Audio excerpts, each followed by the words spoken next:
Oke,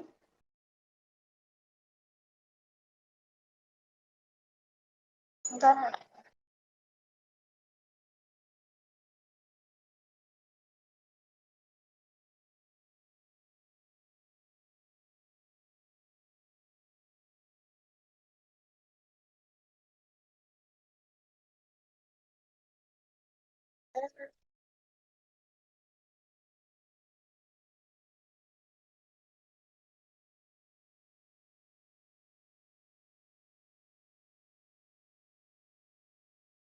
Ntar kurang Kak Nanda ya.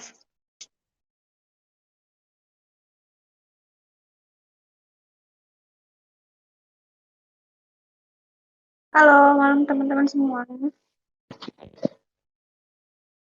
Halo, halo. Suaraku dengeran nggak?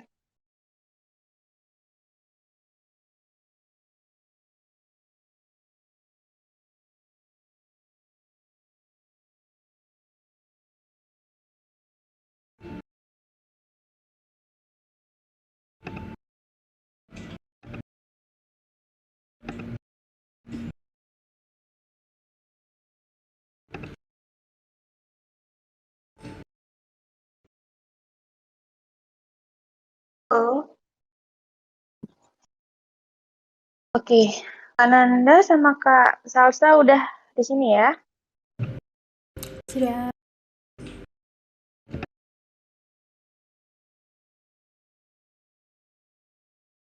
Ya, halo. Kak Salsa jadi pakai PPT? Halo, Kak.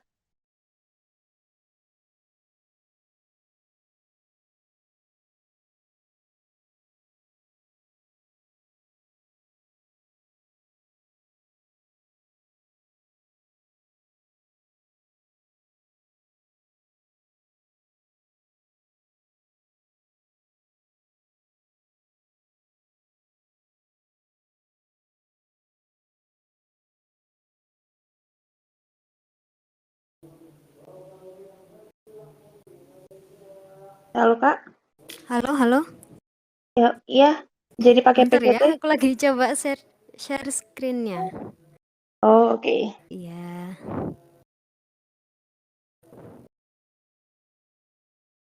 Oke, kita mulai sekarang aja ya untuk perkenalan. Oke, halo teman-teman semua. Selamat malam. Malam.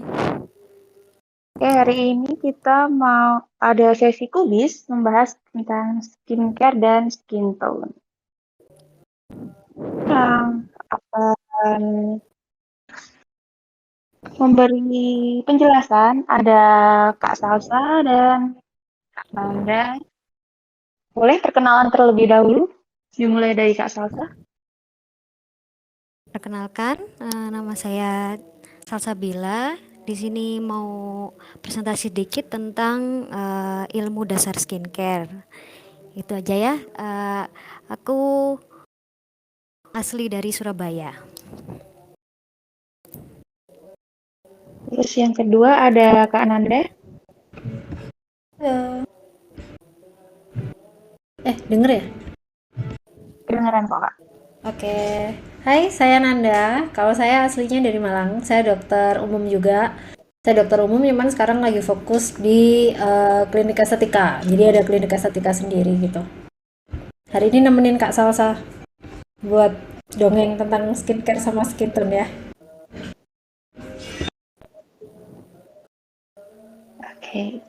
Ini pertama-tama ada pemaparan dulu dari Kak Salsa. Boleh dipersilakan. Ini udah bisa apa dilihat ya? Share Udah screen-nya. muncul kok di sini. Udah. Kalau di teman-teman gimana? Muncul aman kok. Oh ya. Ini cuma apa ya? Ada 10 slide kayaknya ya. Singkat aja sebenarnya. Jadi langsung aja. Di sini aku cuma mau share dasar-dasarnya aja karena kalau misalnya apa namanya? Sekarang itu kan beauty industry itu kan maju banget ya.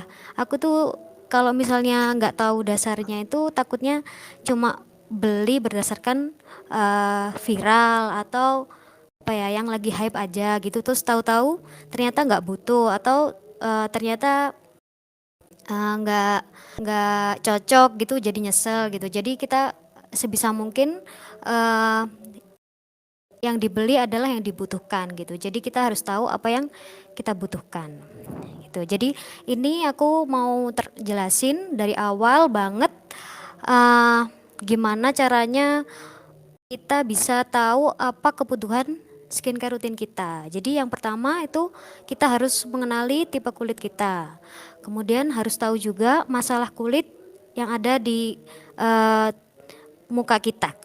Kemudian eh, yang pertama banget itu harus mulai dari basic skincare. Kemudian baru menambah skincare lainnya. Step kelima harus konsisten karena kita belinya itu adalah bukan skincare yang diresepkan sama dokter, tapi skincare yang OTC. Jadi ini dari yang pertama yaitu harus mengenali tipe kulit. Tipe kulit itu kan kalau secara umum itu ada 4 ya. Ada normal, berminyak, kering, sama kombinasi. Nah, yang paling tricky sebenarnya adalah yang berminyak dan kering. Karena di sini sangat apa namanya? eh susah ya untuk memahami. Karena yang berminyak itu kan kalau misalnya memakai skincare yang terlalu lembab juga bisa muncul jerawat, kemudian muncul komedo.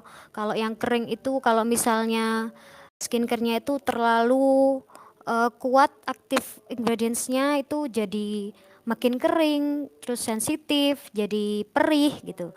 Jadi kita itu bisa mungkin harus bisa mengenal tipe kulit kita terlebih dahulu. Jadi kalau ciri-cirinya sih mudah ya, kalau berminyak ya berarti sering berminyak kalau siang-siang gitu. Kalau misalnya kering ya berarti apa namanya?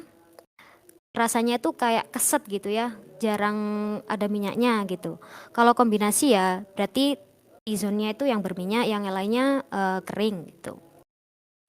Nah, yang kedua yaitu ketahui masalah kulit. Ya, di sini kan masalah kulit itu bukan cuma jerawat ya, banyak termasuk adanya apa pori-pori yang lebih terlihat gitu. Terus kemudian ada eh, kehitaman atau hiperpigmentasi, kemudian kerutan dan macam-macam. Nah, kenapa kita harus mengetahui masalah kulit? Karena kalau misalnya kita tahu apa yang dibutuhkan kulit, kita itu lebih bijak untuk eh, membeli produk yang ada di pasaran ya, biar nggak beli apa yang lagi hype gitu aja. Nanti kan mubadir ya. Terus selain itu, kalau misalnya kita tahu apa masalah kulit kita, itu kita jadinya bisa berpikir apakah masalah kulit kita ini bisa diselesaikan sama skincare OTC atau ternyata harus ke dokter gitu, atau misalnya ke klinik. Misalnya memang membutuhkan krim dokter yang lebih tinggi aktif ingredients-nya atau malah membutuhkan treatment seperti laser dan lain-lainnya. Jadi nggak semua masalah kulit itu bisa diselesaikan sama skincare OTC. Jadi kita harus tahu apakah itu memang bisa pakai skincare OTC aja atau memang harus ke klinik gitu. Misalnya kayak scar gitu atau flek yang tebal gitu nggak bisa ya kalau pakai skincare OTC. Nah, ini kita mulai bahas dari basic skincare ya. Ini kalau pagi itu yang penting cuma 3 ya. Kemarin juga sempat dibahas sama Dokter Nanda. Apa namanya? Yang penting itu yang kita harus punya itu ya cleanser atau cuci muka, kemudian moisturizer sama sunscreen. Nah, ini untuk pagi yang paling penting ya ini apa cuci muka, moisturizer sama sunscreen. Nah, ini contohnya. Kalau apa yang gampang ditemukan ya misalnya cuci mukanya Something, kemudian ini moisturizernya Wardah misalnya. Kalau misalnya sunscreennya pakai Skin Aqua juga boleh. Merek apapun, merek beda-beda juga boleh.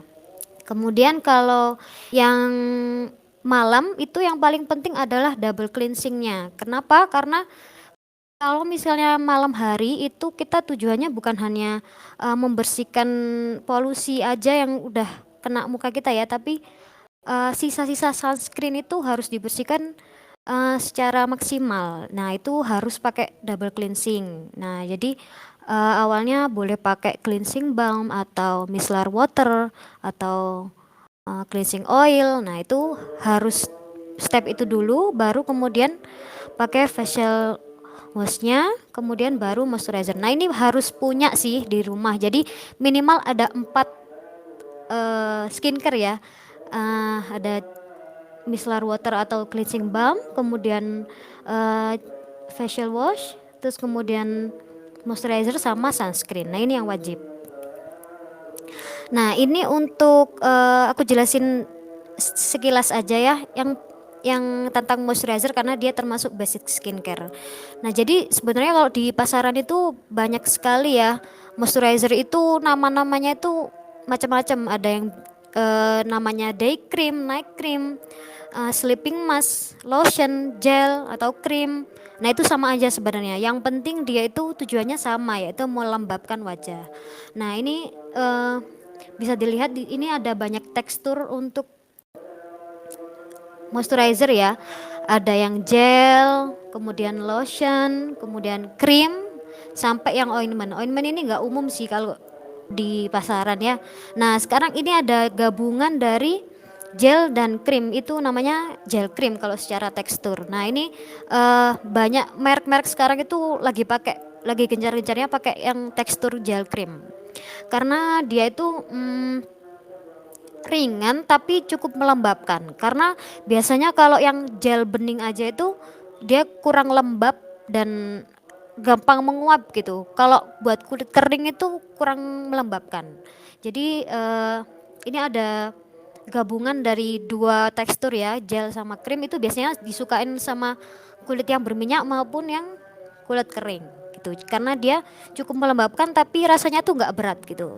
Tapi beberapa orang yang kulitnya kering banget itu memang butuh yang krim.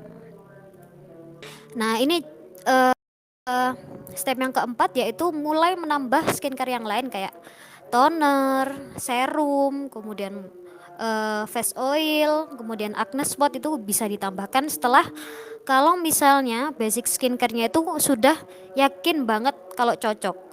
Kemudian yang kedua baru bisa ditambahkan itu kalau misalnya kita itu memang merasa butuh sama skincare tambahan ini. Boleh nggak sih kita cuma pakai basic skincare aja? Boleh. Kalau misalnya kita merasa pakai itu ya udah baik-baik aja kulitnya gitu. Jadi berarti kulit kita ini nggak butuh yang lain-lain gitu. Ya udah basic skincare aja gitu. Tapi kalau misalnya kita merasa butuh ya enggak apa-apa nambah, tapi satu persatu. Jangan langsung beli serum, kemudian toner, kemudian face oil dibeli semua. Kita nggak tahu nanti mana yang misalnya menyebabkan ketidakcocokan. Jadi baiknya itu nambahnya satu-satu. Karena nanti biar gampang evaluasinya. Oh, ternyata aku nggak cocoknya pakai ini. Oh, ternyata ini bagus di kulitku gitu. Nah, kemudian kalau misalnya beli skincare yang tambahan ini harus kalau bisa mengerti ya apa yang kita butuhkan. Misalnya kita butuh yang buat jerawat.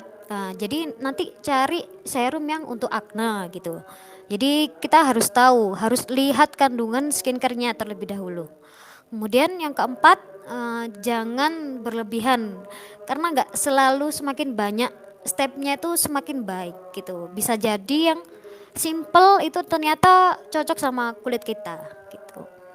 Nah, ini urutannya skincare itu dari yang paling cair ya dari yang paling cair contohnya misalnya toner. Toner kemudian setelah toner ini ada 2, bisa exfoliating toner atau hydrating toner. Nah, ini sesuai kebutuhan aja apa yang dibutuhkan, apa boleh dua-duanya juga dipakai juga boleh, tapi yang penting kita tahu apa yang kita butuhkan. Kemudian setelah toner biasanya yang lebih kental itu serum atau ampul. Kemudian setelah itu baru moisturizer. Nah, face oil atau acne spot ini dianjurkan setelah moisturizer. Kenapa? Karena face oil ini dia lebih apa namanya lebih bisa menahan kelembapan daripada moisturizer. Jadi dia paling terakhir. Kemudian yang acne spot ini kenapa kok setelah moisturizer? Karena dia biasanya itu membuat kering ya, membuat kering kulit. Jadi kalau bisa dilindungi dulu kulitnya pakai moisturizer, baru pakai acne spot. Kemudian yang kelima, jangan lupa ini itu skincare OTC. Jadi kita harus komitmen buat konsisten karena eh, apa ya, kandungan yang ada di skincare OTC ini kan nggak tinggi ya karena ada batas BPOM-nya. Jadi kita cuma bisa mengandalkan konsisten untuk menunggu hasilnya. Jadi nggak bisa 2 minggu kelihatan hasil gitu, nggak ya. Jadi apalagi kalau misalnya skincare OTC itu ada janji-janji yang cepet gitu, misalnya 2 minggu kelihatan hasil itu, kita harus hati-hati gitu.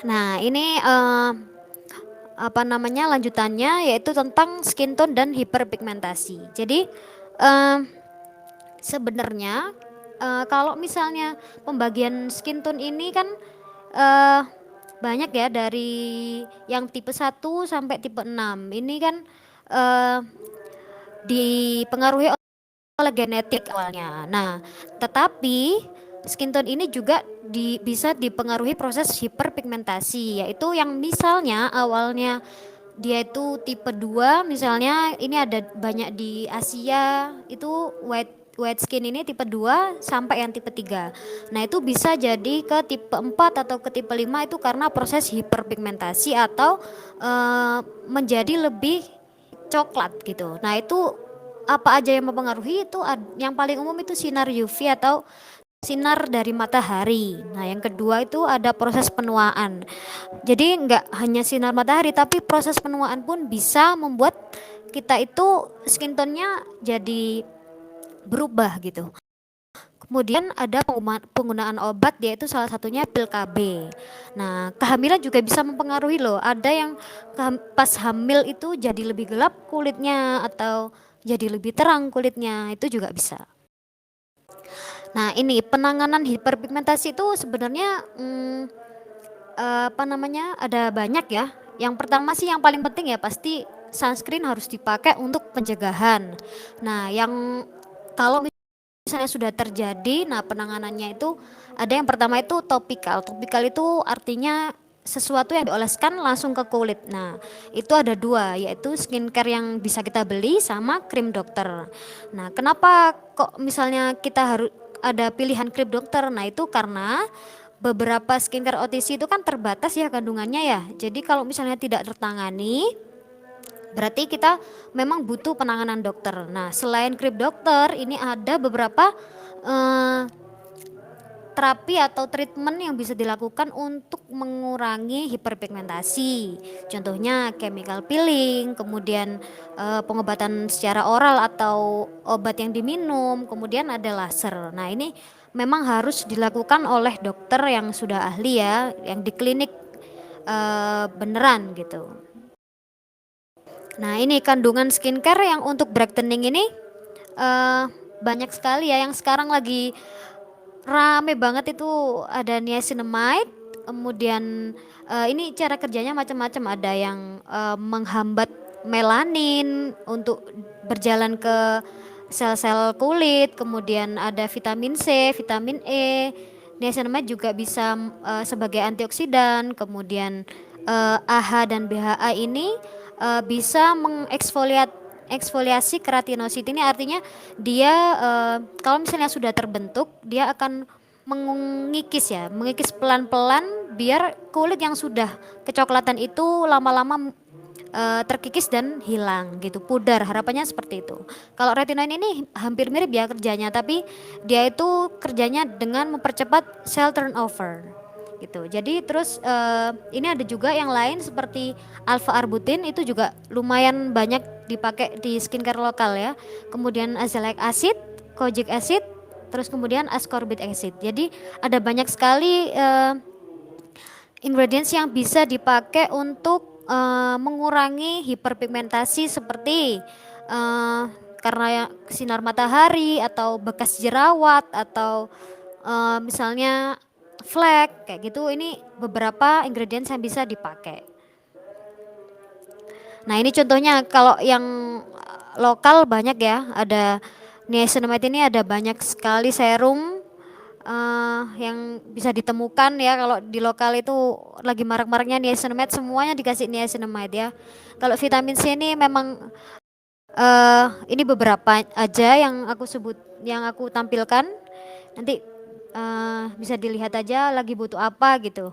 Tranexamic acid ini juga lumayan bagus untuk eh, yang kemerahan gitu. Kalau salicylic acid ini kerjanya sebagai BHA, yaitu mengurangi kulit-kulit mati yang sudah terbentuk kehitamannya gitu. Tapi kalau saya sukanya itu yang pakai yang alpha arbutin sama retinol. Nah, terima kasih.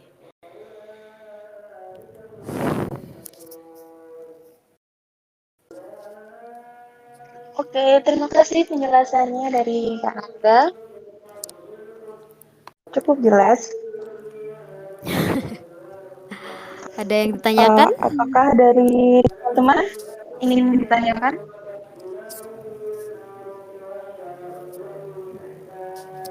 Kalau ada yang ingin bertanya langsung open mic saja. Aku boleh tanya nggak? Boleh.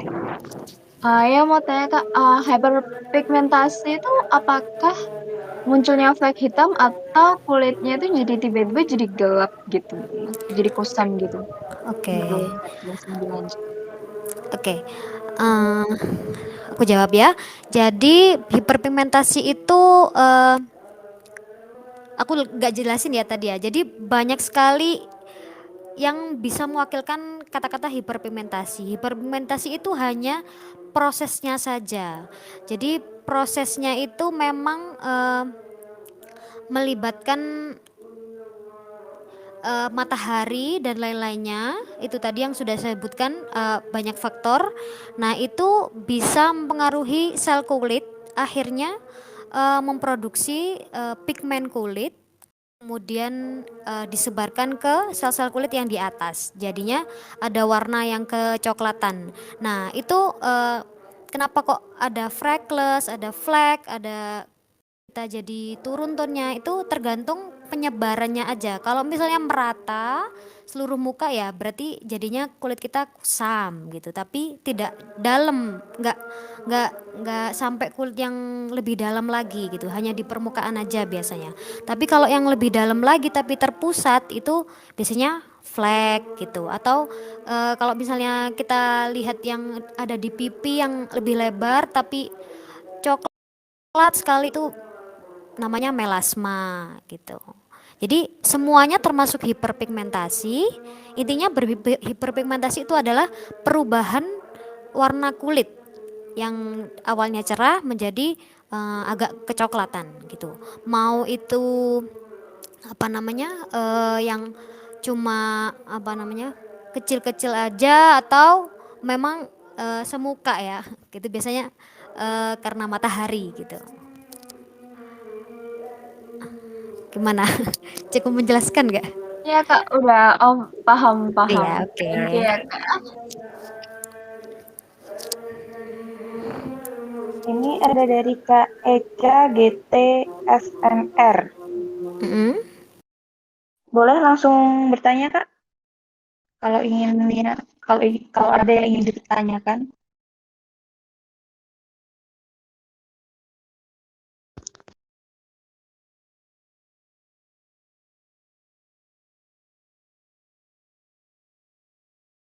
Oke, apakah ada teman-teman yang lain yang ingin bertanya?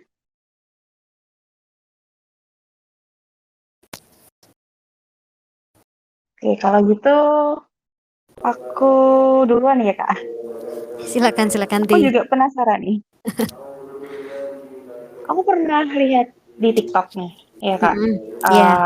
Anak baru lahir, itu kan kondisi kulitnya kan ibaratnya masih belum sempurna lah. Ada Iya. yang dia tuh baru lahir, kulitnya tuh hitam banget. terus makin lama makin gede itu jadi putih. Itu kayak balita tuh baru kelihatan tuh kulitnya tuh rada-rada cerah nih. Padahal waktu lahir itu Oh, gelap. jadi putih ya. Iya, Oke, oke. itu faktor apa ya? Soalnya di videonya tuh nggak Oke, oke. dijelasin itu. Si Hmm, anak ini jadi dikasih perawatan atau gimana nggak oh dijelasin ya, gitu. maksudnya ya lebih ke kayak glow up gitu nggak sih? Iya, lebih cerah gitu Banyak lahirnya. video glow up gitu ya, Ti? Iya, banyak banget di Eh, TikTok. enggak. Ya, ya kayak gitu ya maksudnya ya. Iya, Iya. Oke. Eh, jadi sebenarnya kalau skin kita kayak eh jadi kamu tuh sebenarnya putih atau kuning atau gimana atau sawo matang atau gimana itu eh bukan saat lahir gitu. Jadi eh waktu kita memang bertahan sampai dewasa itu adalah kulit kita saat biasanya itu 2 sampai 3 tahun setelah eh apa namanya?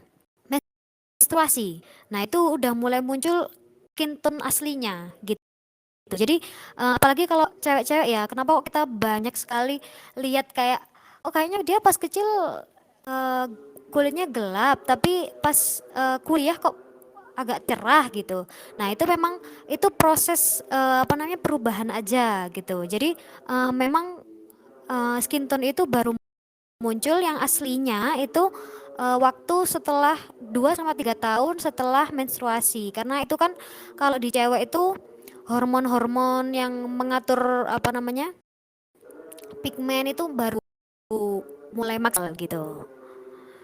Gitu. Jadi bukan saat lahir karena saat lahir itu masih apa namanya? Masih semuanya tuh belum matang ya. Apa bisa berubah semuanya dari warna kulit, kemudian eh, alis aja kalau misalnya masih kecil bisa berubah ya, awalnya nggak punya alis jadi punya alis gitu, terus hidung juga kalau masih kecil bisa mancung jadi mancung pas gede gitu, jadi belum sempurna terbentuk gitu skin tone-nya.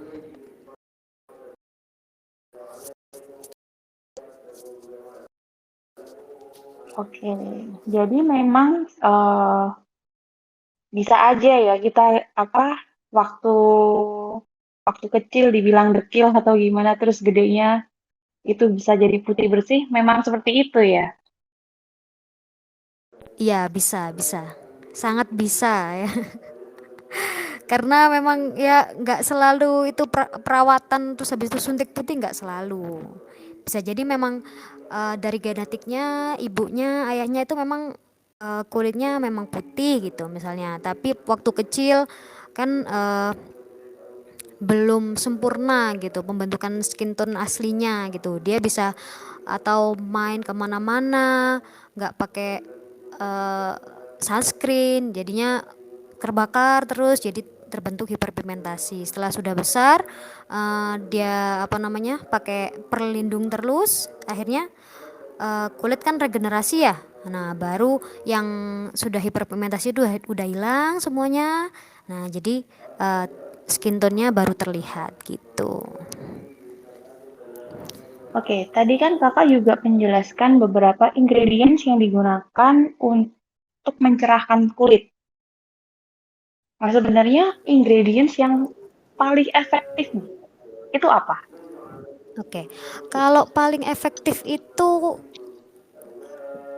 nggak bisa dikatakan paling efektif ya, tapi tiga apa ya tercepat untuk menaikkan skin tone itu ada vitamin C karena dia itu kerjanya sebagai antioksidan, jadi belum diproses untuk terjadi proses hiperpigmentasi itu dia udah mencegah gitu. Jadi dia paling tertinggi kalau misalnya di derajat untuk brightening gitu.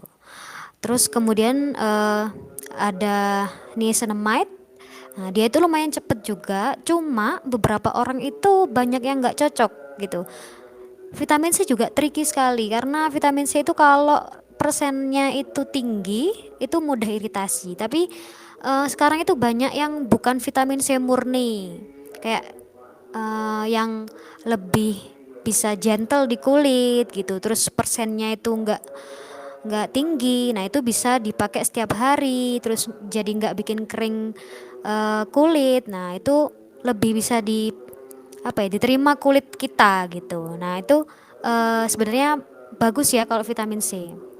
Kalau yang ketiga itu ada alpha arbutin, itu juga lumayan cepat untuk apa biar brightening gitu. Itu tiga ingredients yang paling cepat ya kalau buat menaikkan skin tone atau menghilangkan bekas jerawat. Atau kalau flek, tergantung fleknya ya, harus dilihat juga apakah dalam apa enggak gitu sih. Kalau yang lain-lainnya itu butuh waktu karena dia kerjanya bukan untuk mencegah prosesnya yang di dalam kulit, tapi untuk mengikis apa yang sudah terjadi gitu, seperti retinol sama BHA, AHA gitu.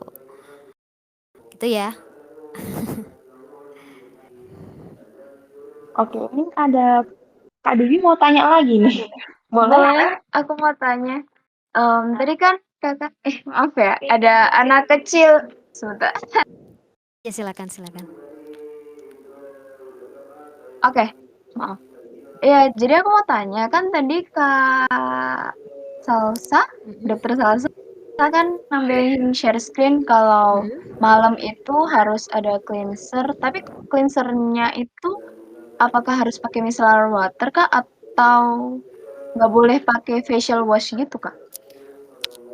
Boleh, boleh pakai facial wash. Tadi kan yang malam itu aku contohinnya ini ya, micellar water, kemudian facial wash, terus kemudian moisturizer.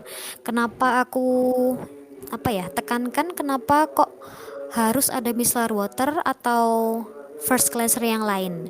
Selain micellar water ada ini sih, cleansing oil atau cleansing balm gitu. Kenapa harus ada? Karena kamu paginya itu kan pakai sunscreen. Nah, sunscreen yang masih ada sisanya itu takutnya bisa menyumbat pori-pori, kemudian jadinya jerawat gitu. Terus biasanya itu lebih cepat itu jadinya dihitung itu loh, dihitung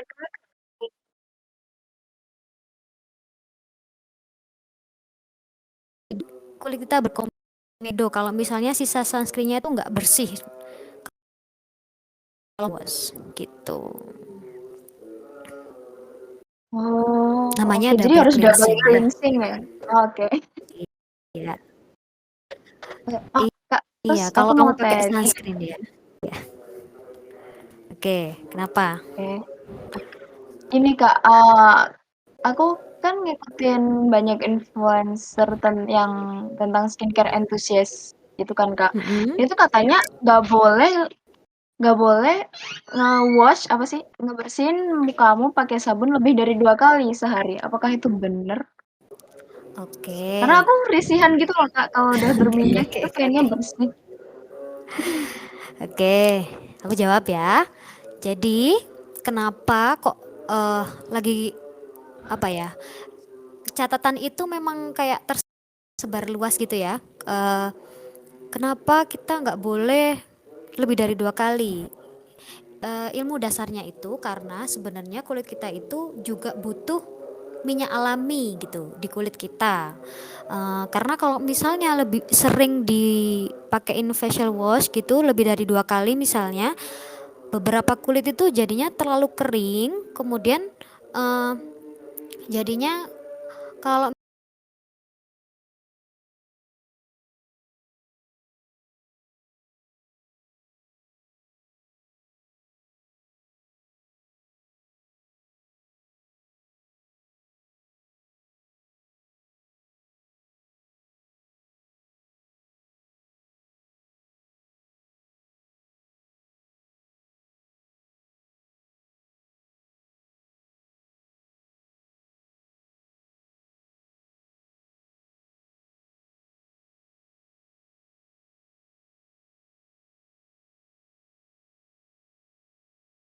misalnya moisturizer ya yang bikin lembab aja, karena sebenarnya kulit kita tuh hanya butuh lembab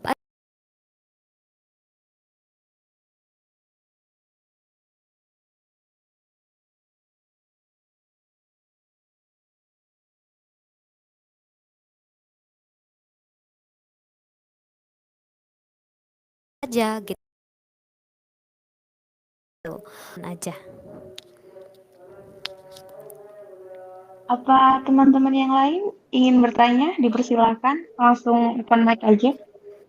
Aku mau tanya dong. Boleh. Kalau sebenarnya untuk penggunaan retinol itu aman nggak sih kalau misalnya kita pakai tiap malam gitu? Terus apa namanya? Kalau misalnya kan kebetulan kulitku tuh kulit badak ya. Jadi aku biasanya nge-layer itu maksimal tuh 2 kalau malam ya. Kalau pagi biasanya cuman vitamin C aja. Nah, itu sebenarnya boleh nggak sih? Atau emang harus satu aja gitu? Oke. Thank you. Oke. Jadi retinol itu kalau misalnya kita pakai yang skincare yang di OTC ini kan retinolnya itu nggak terlalu tinggi ya, maksimal itu mungkin 1% aja. Maksimal itu pakai yang pure retinol, karena kalau yang di atasnya lagi itu harus pakai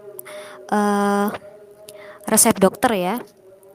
Nah itu boleh kok tiap hari, asal kalau misalnya dipakai tiap hari kulit kamu nggak apa-apa, nggak kering, nggak ngeletek, nggak ngelupas, nggak perih, nggak ada tanda-tanda iritasi, itu nggak apa-apa tiap hari. Saya juga pakai tiap hari soalnya.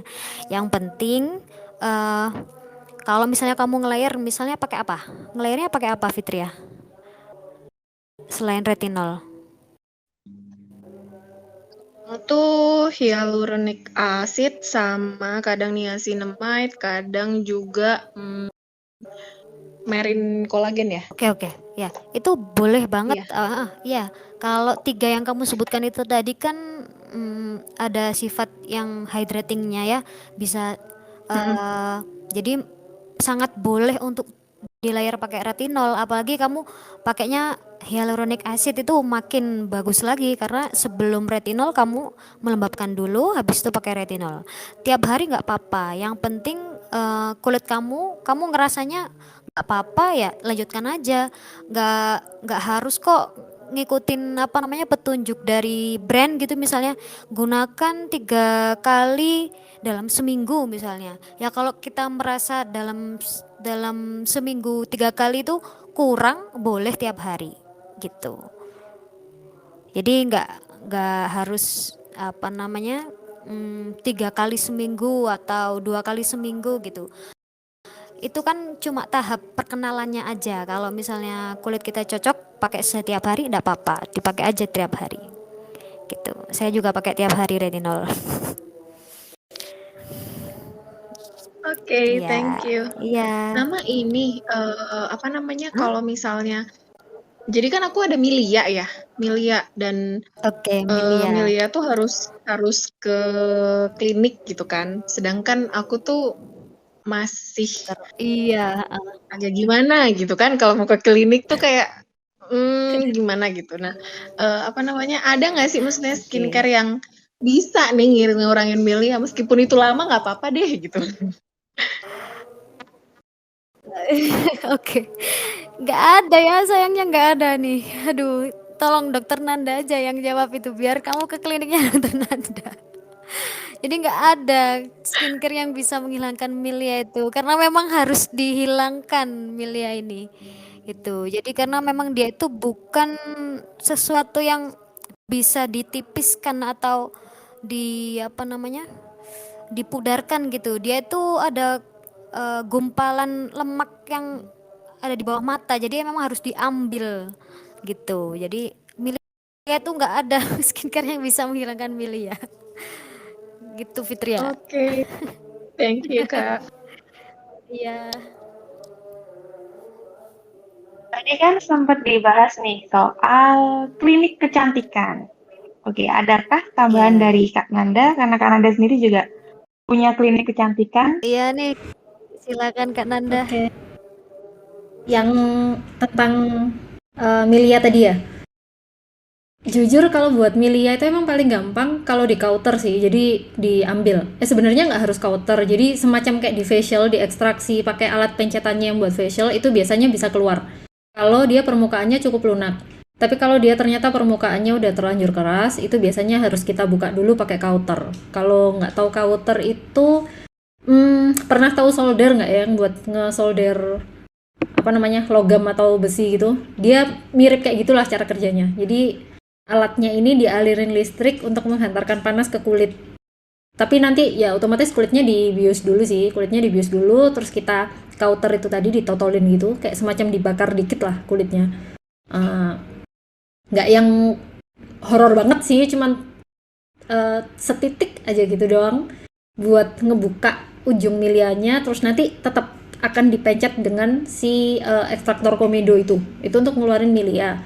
Cuman sebenarnya kalau misalnya dengan skincare, kalau dibilang nggak bisa sama sekali, nggak sih. Kadang ada beberapa milia yang bisa dihilangin pakai skincare. Biasanya pakainya yang eksfolian, yang BHA, atau retinol, atau yang di atasnya lagi, tretinoin. Itu kadang ada yang bisa kalau milianya itu masih lunak dan we are lucky enough gitu.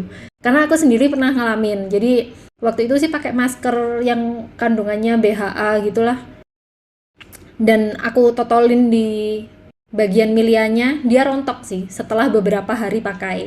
Cuman ternyata memang nggak semua milia bisa dihilangin dengan cara kayak gitu. Jadi kalau misalnya dengan skincare yang di rumah ternyata si milia ini udah bandel, ya udah di counter aja sih mau nggak mau. Kecuali kalau dirasa oh milianya nggak terlalu mengganggu kok, ya udah dibiarin aja nggak masalah. Itu kalau untuk yang milia, eh apakah cukup jelas? Cukup jelas, thank you. Ya, terus aku pengen nambahin nih beberapa tadi yang dari dokter Salsa ya. Kalau untuk hyperpigmentation, ya benar prosesnya kayak gitu. Cuman kalau di praktek itu biasanya dalam prakteknya itu istilah hiperpigmentasi biasanya digunakan untuk kondisi penggelapan yang lebih lokal. Jadi apa namanya, kelebihan pigmennya itu lokal. Jadi yang istilahnya yang flek, entah itu bentuknya melasma atau freckles atau apa namanya hiperpigmentasi pasca inflamasi, jadi bekas luka atau bekas jerawat, itu istilahnya hiperpigmentasi. Tapi kalau misalnya yang menyeluruh karena sinar matahari, biasanya kita bilangnya tanning aja sih, itu bukan hiperpigmentasi gitu. Jadi biar nggak rancu dalam penanganannya, karena kan penanganannya beda juga. Sedangkan kalau misalnya yang dia tone-nya sih sebenarnya nggak naik, nggak yang berubah dari 2 ke 3 gitu, tapi dia kelihatannya kayak kusem, terus nggak memantulkan cahaya, itu istilahnya biasanya skin dullness gitu. Ya kusem aja sih kalau bahasa Indonesianya kusem gitu. Jadi untuk yang diagnosis hiperpigmentasi biasanya kita kasihnya ke yang pasien-pasien yang penggelapannya itu terlokalisir, yang ada diagnosisnya, yang ada penyakitnya gitu. Kayak flek, semacam flek lah.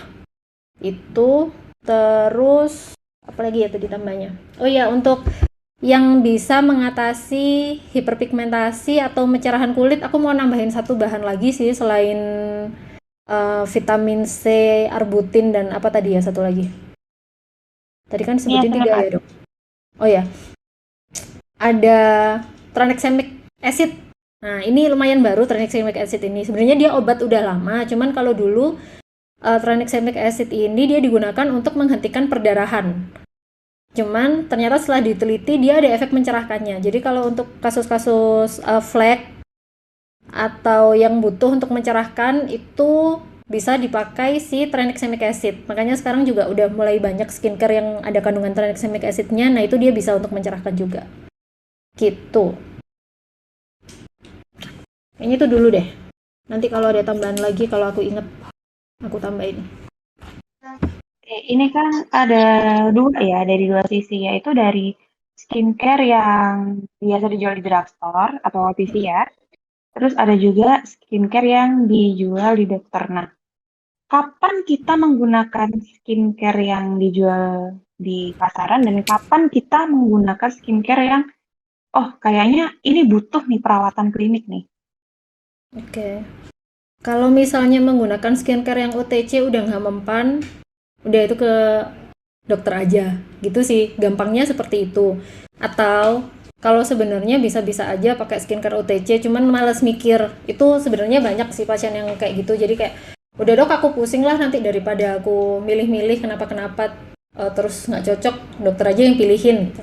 Itu juga oke sih. Sebenarnya lebih ke preferensi pribadi, cuman kalau misalnya kapan yang disarankan banget untuk pakai yang dokter itu ketika udah nggak mempan pakai OTC. Misal kasus-kasus yang dia bentuknya apa ya istilahnya itu disease ya, yang penyakit kayak jerawat yang udah parah gitu misalnya. Jadi acne vulgaris yang udah parah itu biasanya pakai skincare OTC nggak mempan. Jadi better ke dokter aja.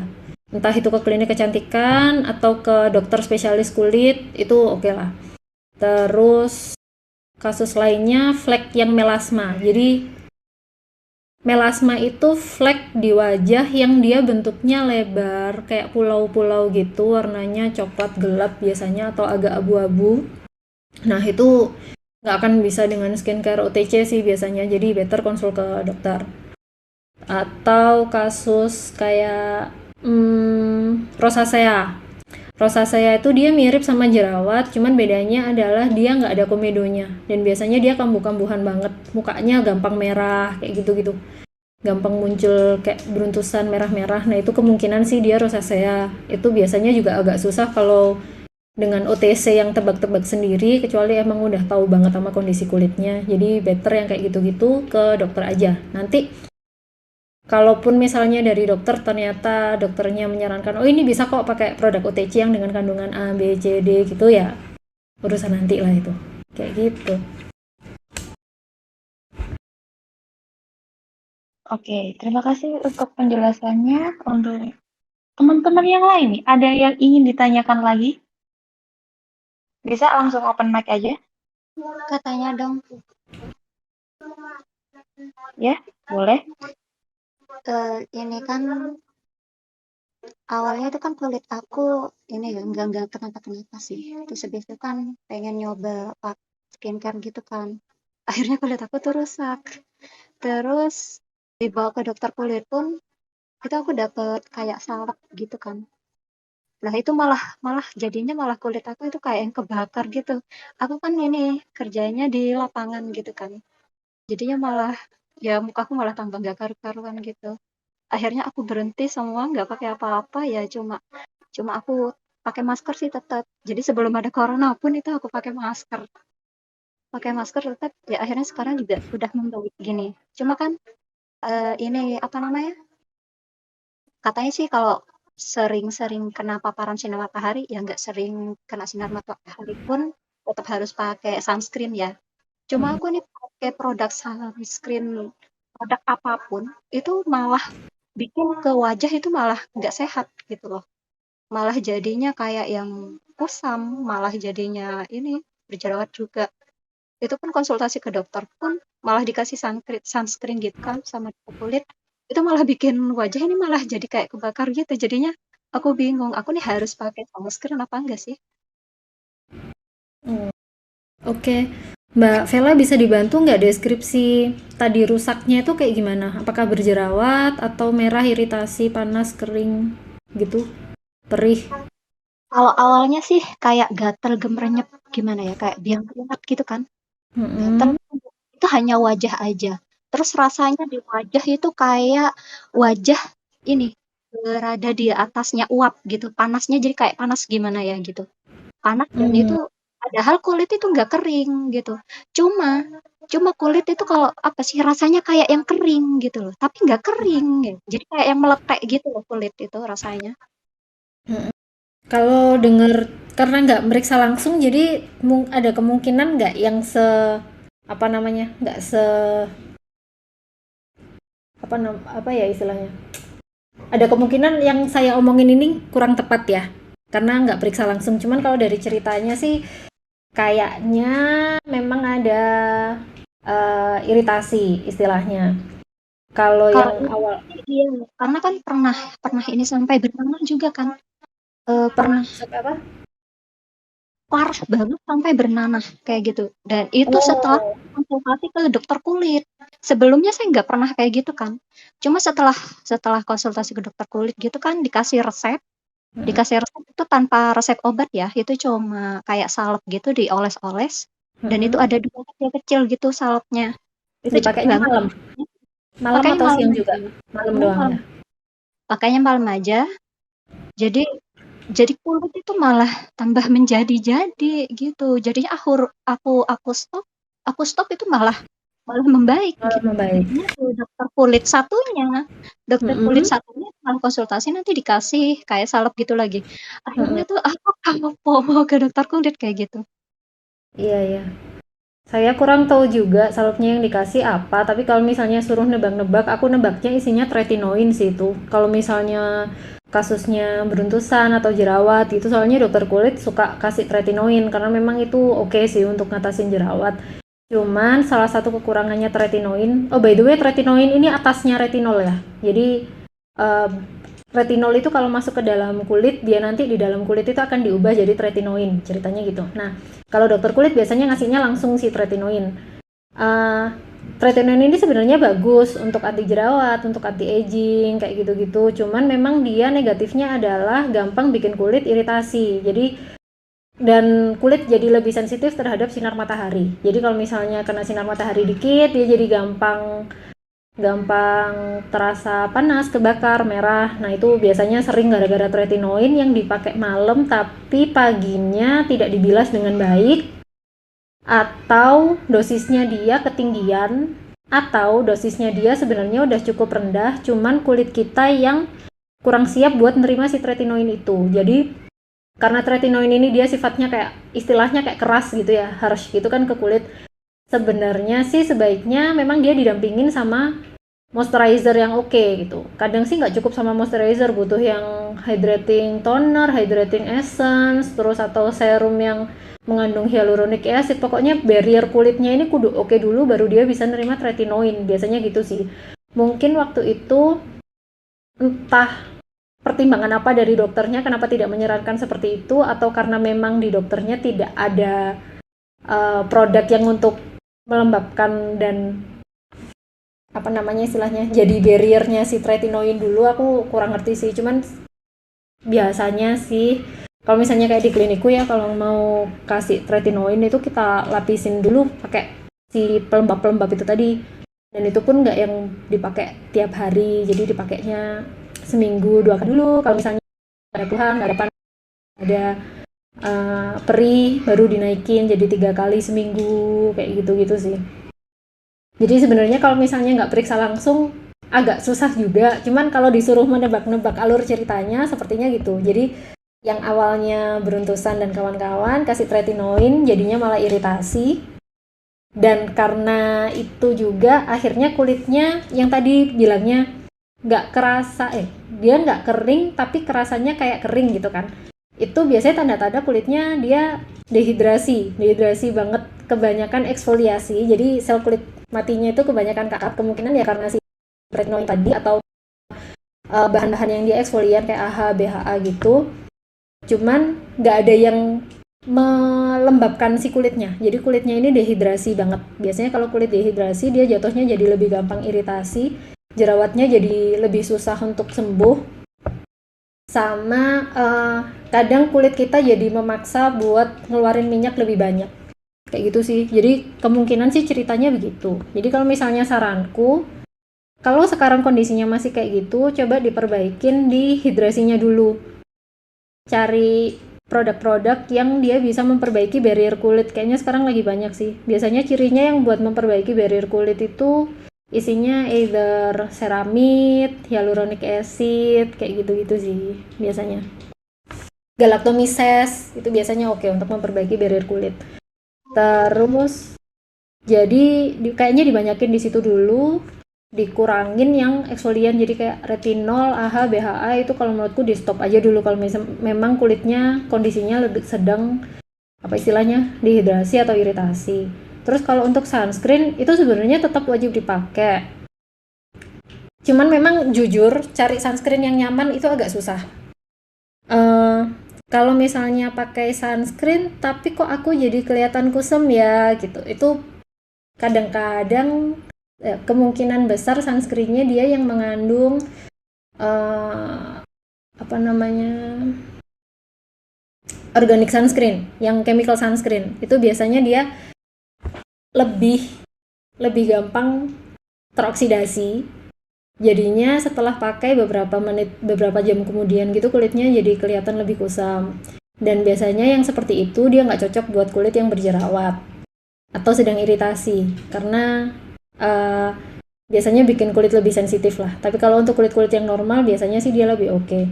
Kalau buat yang berjerawat, kalau cari sunscreen, coba cari sunscreen yang kandungannya itu titanium dioxide atau zinc oxide. Jadi yang physical sunscreen. Kelemahannya adalah untuk sunscreen yang dua ini dia white cast. Jadi pas diolesin ke kulit biasanya jadi agak putih. Kalau kulitnya gelap biasanya pakai sunscreen ini jadi berasa kok aku aja di abu-abu gitu ya. Tapi kalau kulitnya agak cerahan pakai ini biasanya seneng karena berasanya agak tone up. Kelemahannya itu sih karena dia ada apa namanya tadi white cast-nya. Cuman dia yang paling oke buat kulit-kulit yang sensitif atau sedang berjerawat. Gitu. Jadi kalau misalnya lagi berjerawat atau iritasi buat sunscreen aku saranin tetap pakai tapi carilah yang physical sunscreen. Itu sih. Panjang ya aku jawabnya ya. Gak apa-apa Kak, makasih. Cuma akhir-akhir ini aku pakai sunscreennya itu pakai ini kayak shooting gel gitu. Jadi kan dia juga ada ini kan ada apa namanya? Dilihat di itu loh apa namanya manfaatnya gitu kan bisa buat jadi sunscreen juga kan. Ya aku akhirnya pakai itu kayak shooting gel aloe vera. Ya Nanti, itu sih malah bekerja dengan baik sih sebenarnya. Malah nanti kalau misalnya ya kalau misalnya masih ragu boleh lewat DM deh, nanti fotoin produk-produk yang dipakai sama ingredientsnya, nanti aku coba bantu buat breakdown.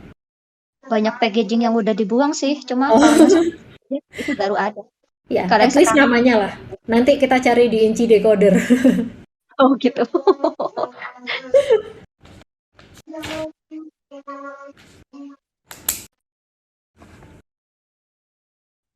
Oke Kak, makasih ya sharingnya. Sama-sama. Apakah ada teman-teman yang ingin bertanya atau yang lainnya? Aku mau nanya dong. Ya, boleh dipersilahkan. Tadi kan ada yang ini ya nyebut alpha arbutin. Jadi aku pernah punya ada produk juga alpha arbutin, tapi udah lama gitu nggak dipakai karena lupa kalau punya produk itu. Ternyata pas dibuka udah menguning. Itu masih bisa nggak ya dipakai?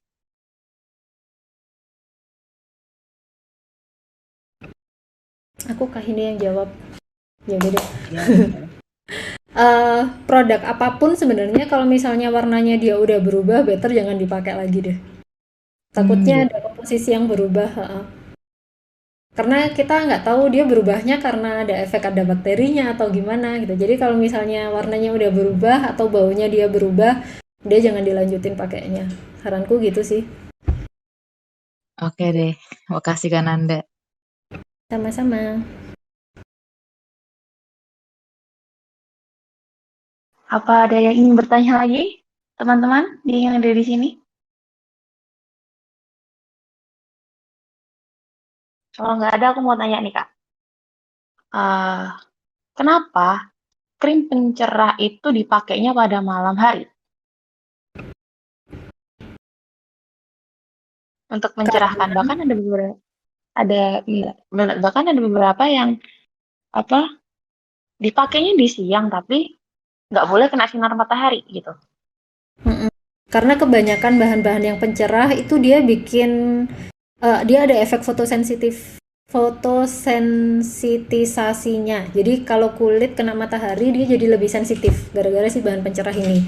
Gitu sih. Jadi biasanya memang lebih nggak semua bahan seperti itu sebenarnya. Cuman kebanyakan gitu. Jadi kayak ya udah amannya pakai aja di malam. Gitu. Dan sebelum ke pagi, sebelum ketemu sama matahari, better kalau pakai yang krim-krim pencerah gitu, cuci muka yang bersih. Jadi dipastikan bersih, nggak ada yang bersisa. Jadi supaya bahan-bahan tadi nggak bikin kulit sensitif ketika kena matahari.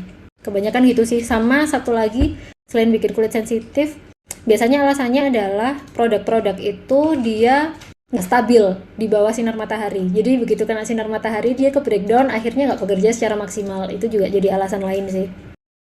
Gitu. Oke, jadi diusahakan jangan sampai kena sinar matahari ya, mau pakai pencerah apapun itu. Iya, disesuaikan sama petunjuknya ya. Jadi kalau misalnya di kemasannya itu disebutkan bisa dipakai pagi dan malam, ya berarti it's okay buat dipakai di pagi. Eh, karena biasanya untuk ngasih petunjuk itu juga udah harus ada persetujuan BPOM, maksudnya benarkah dia boleh digunakan di pagi, di malam, kayak gitu. Tapi kalau misalnya disebutinya sebagai krim malam, better dipakainya di malam aja, jangan dipakai di pagi. Oke, nah aku juga penasaran nih, kayak adakah asupan makanan yang berpengaruh untuk warna kulit? Jadi kan kita bahasnya dari sisi luar ya, dari skincare-nya. Kalau dari dalam, dari makanan nih. Ke warna ya. Kalau warna yang aku tahu sudah terbukti itu sebenarnya lycopene. Lycopene itu zatnya yang ada di tomat. Jadi kalau misalnya banyak-banyak makan tomat tuh, itu kulit bisa jadi kelihatan lebih cerah gitu. Walaupun dia nggak permanen ya. Jadi nanti setelah beberapa saat dia bakal balik lagi. Sedangkan kalau yang viral-viral sekarang kayak vitamin C atau kolagen itu dia masih dalam perdebatan, soalnya dari penelitiannya kayak kadang hasilnya oke, kadang dia nggak ngefek kayak gitu-gitu sih. Mungkin Kak Salsa Bila ada tambahan? Iya, bener banget nih. Gak tahu sekarang lagi marak banget ya yang kolagen-kolagen itu ya. Padahal sebenarnya kalau misalnya di jurnal itu si kolagen ini tuh kalau eh, yang dibutuhkan untuk misalnya memperbaiki kulit atau bisa mencerahkan, terus kemudian katanya bisa menyembuhkan jerawat, itu butuh kolagen yang lebih banyak dari yang bisa dikonsumsi di pasaran. Misalnya nih, dalam satu saset itu aku juga nggak tahu berapa gram gitu ya, misalnya isinya 10 gram, padahal yang dibutuhkan kalau misalnya untuk sampai bisa meregenerasi kulit dan lain-lainnya itu butuhnya 100 gram. Berarti kan sama aja sebenarnya itu nggak seberapa manfaat gitu. Jadi bukan kolagennya yang apa namanya bekerja, karena sebenarnya kalau misalnya kita minum itu kolagen itu ya nggak seluruhnya diserap sama lambung. Vitamin C juga kayak gitu. Kalau misalnya kita minumnya 1000 miligram kayak UC 1000 itu nggak semuanya terserap sama kulit, sama tubuh kita gitu. Jadi sebenarnya eh, minuman-minuman kolagen itu masih nggak pasti ya, apakah itu dia bisa menaikkan skin tone atau gimana gitu. Ya aku juga pernah dengar yang tomat tadi itu, cuma lebih tahu Kak Nanda ya tentang kandungan yang tadi dijelaskan gitu. Tapi kalau yang kolagen tadi aku sempat baca, memang dia itu untuk di pasaran itu ya kurang banget sih, misalnya segitu gitu. Apalagi minuman-minuman kolagen itu malah yang aku lihat itu komposisinya gulanya tuh banyak banget ya. Jadi seperti kita minum minuman manis gula aja gitu. Padahal kolagennya ada sih kolagennya, tapi ya nggak memenuhi istilahnya dosis yang bisa akhirnya bekerja seperti yang kita harapkan. Ya gitu aja sih tambahannya. Iya nggak dok? Oh, satu lagi ada glutathione. Glutathione ini juga masih kayak simpang siur gitu, apakah yang efektif untuk mencerahkan kulit itu yang minum atau yang injeksi. Tapi yang injeksi juga banyak alerginya gitu-gitu sih. Jadi Iya, iya.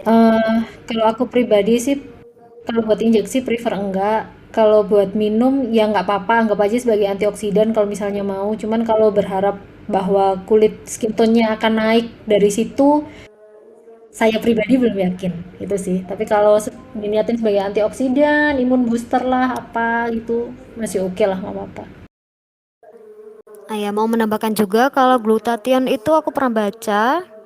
eh jadi pada beberapa orang yang habis minum glutathione banyak itu, eh setelah berhenti si kulit itu nerimanya jadi malas untuk apa ya, menghilangkan pigmennya lagi. Jadi lebih gelap kulitnya daripada sebelum minum glutathione gitu.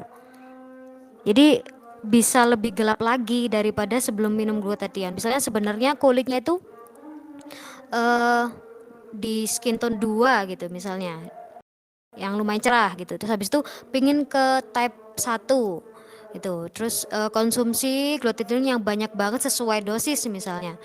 Habis itu setelah berhenti, ternyata setelah dicek malah skin tone-nya itu ke type 3. Nah, itu jadi tubuh kita itu menerima sinyalnya itu, oh ternyata udah nggak butuh lagi glutathione untuk diproduksi karena dia disuplai dari luar.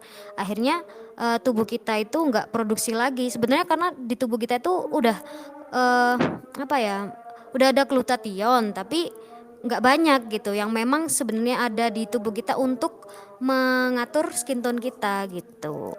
Itu aja tambahannya.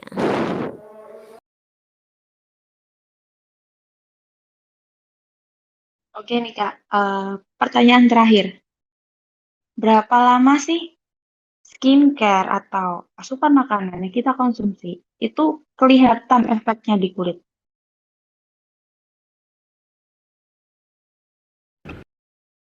Tergantung bahannya sih sebenarnya. Kayak misalnya hyaluronic acid gitu dia harusnya bisa terasa langsung setelah dipakai. Karena kan buat melembabkan. Jadi kalau misalnya udah pakai hyaluronic acid kok kelembapannya nggak berasa bertambah, ya kemungkinan hyaluronic acidnya kurang gitu. Butuh ganti aja. Tapi kalau misalnya yang kayak retinol, ini keganggu nggak ya suaranya?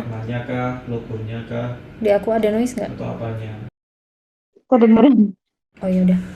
Kalau misalnya kayak retinol gitu, itu butuh waktu lebih lama karena dia kan untuk mempercepat turnover sel kulit. Sedangkan sel kulit kita turnovernya sendiri itu sekitar ya anggaplah kayak 1 bulan lah, 30 harian gitu ya. Jadi ya dia bakal berasanya sekitar segituan. 3 minggu, 4 minggu gitu baru berasa. Kalau misalnya AHA, BHA itu biasanya kadang lebih cepat buat terasa di kulit. 2 mingguan biasanya udah mulai kerasa. BHA lebih cepat sih kalau misalnya buat jerawat karena dia langsung kerasanya biasanya adalah ngurangin kadar minyak. Jadi BHA itu ada efeknya untuk ngurangin kadar minyak juga selain dia ngangkat sel kulit mati ya. Itu biasanya lebih cepat, seminggu itu udah berasa untuk BHA. Jadi beda-beda sih tergantung sama kandungannya. Cuman sekitar segituan. Anggap aja rata-rata 1 bulan lah kalau buat skincare.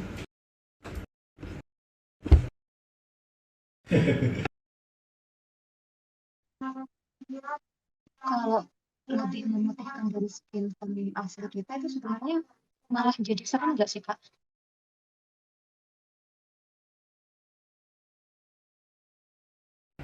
Bisa tolong diulangi nggak? Itu kalau kita pakai skincare atau kayak minuman glutathione kayak tadi itu, kalau misalkan dia lebih lebih skin itu kayak kayak kayak malah bahan kimia banget nggak sih Kak kayak gitu? Tapi kan skin tone kita misalkan kulitnya sawo mateng, terus minum kayak gitu malah jadi putih kayak gitu kan nggak mungkin kan? Itu tanggapannya gimana? Iya sih, sebenarnya kalau aku sendiri juga eh, cenderung kontra sama yang dia naikin skin tone, apalagi sampai 1 skin tone di atasnya gitu ya. Karena toh sebenarnya skin tone kita ini udah disesuaikan sama wilayah hidup kita kan, sama Tuhan tuh. Maksudnya kita tinggal di Katulistiwa yang kadar sinar mataharinya segitu banyaknya, dan otomatis tubuh kita itu butuh ngeluarin pigmen yang sekian banyak ini buat melindungi kulit sebenarnya gitu. Kan melanin atau sel pigmen yang di kulit kita itu dia sebenarnya fungsinya adalah untuk nangkap sel matahari, nangkap sinar matahari supaya dia nggak ngerusak jaringan kulit yang lainnya. Jadi si sinar UV-nya ini akan ditangkepin sama sel pigmen. Jadi semakin banyak sel pigmen sebenarnya kulit kita ini semakin aman. Gitu. Jadi kalau misalnya kita diciptakan dengan pigmen yang sekian, rata-rata kalau di Indonesia sih di 4 ya. Skin tone 4 kan tadi skin tone 1 sampai 6. Kalau ini yang Fitzpatrick 4. Atau kalau misalnya yang dia rasnya apa namanya? Tionghoa yang Chinese itu biasanya di angka 3 atau 4 lah kalau di Indonesia ya. Itu kalau udah diciptakan dengan skin tone yang segitu, kemudian kita ilangin si pigmennya, dikurangin sampai akhirnya naik satu tingkat di atasnya. Aku sendiri sebenarnya belum yang penelitian gimana banget ya, cuman di logika aja kayak tubuh kita pasti nggak siap deh untuk nerima sinar matahari yang sekian banyak di Indonesia gitu. Jadi kalau aku sih cenderung kontra aja sama yang pengen whitening terus naik skin tone sampai satu tingkat di atasnya gitu. Better kalau misalnya udah diciptakan dengan skin tone yang sekian, yaudah kita stay aja di sekian. Yang penting kan sehat aja kulitnya, nggak kusam gitu aja udah cukup sih kalau menurutku. Iya kan, berarti kan karena sebenarnya tujuan dari glukogen itu minuman kayak gitu itu kan untuk mencerahkan sebenarnya, brightening kan, bukan whitening. Seharusnya kan ada edukasinya seperti itu. Iya benar, setuju. Lebih ke brightening.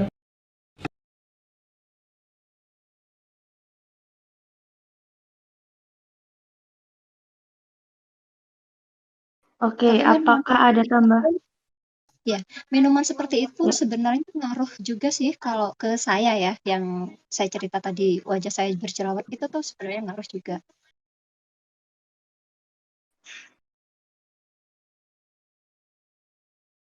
Oke, apakah ada tambahan lagi dari Kak Salsa atau Kak Nanda? Hidup yang produktif.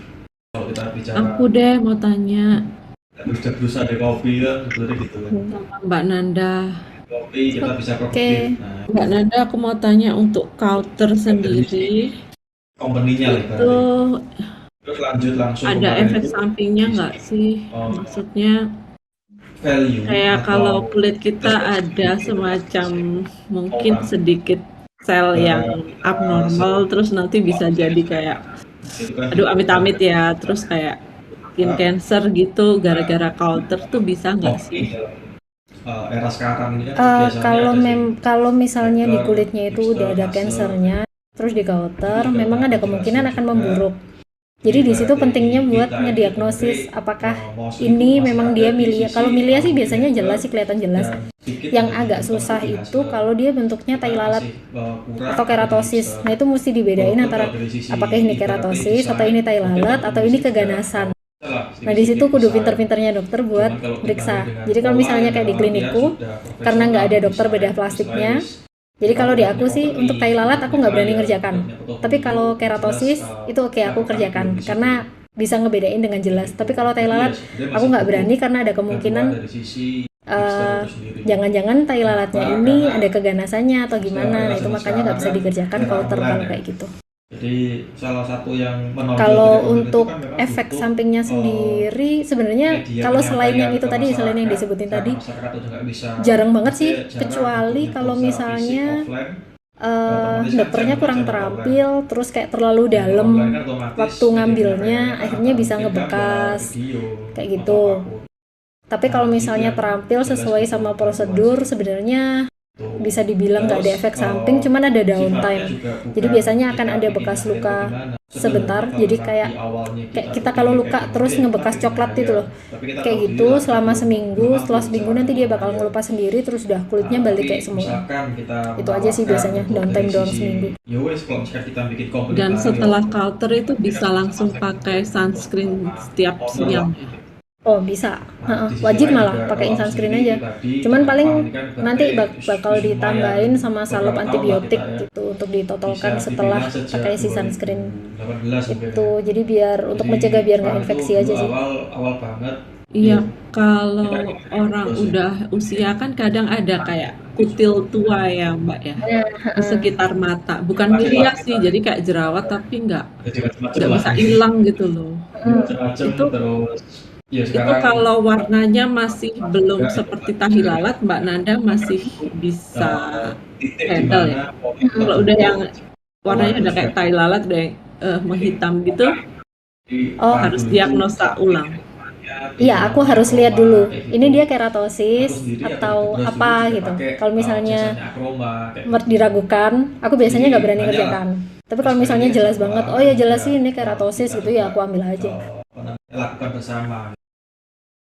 Jadi nggak perlu kayak tes-tes kayak ada nggak sih tes anti kanker atau kita bisa tahu kalau kita sebenarnya ada semacam kelainan kulit gitu?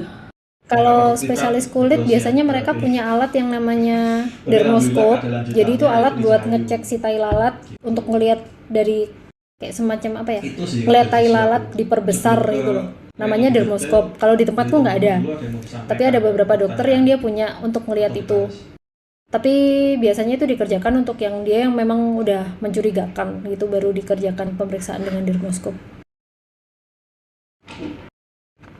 Nah, masalahnya ini tuh munculnya kayak di usia-usia menjelang 35-40 gitu loh, Kak, di bawah leher gitu loh, Mbak. Kayak totol-totol. Ih, sebel banget apa sih ini?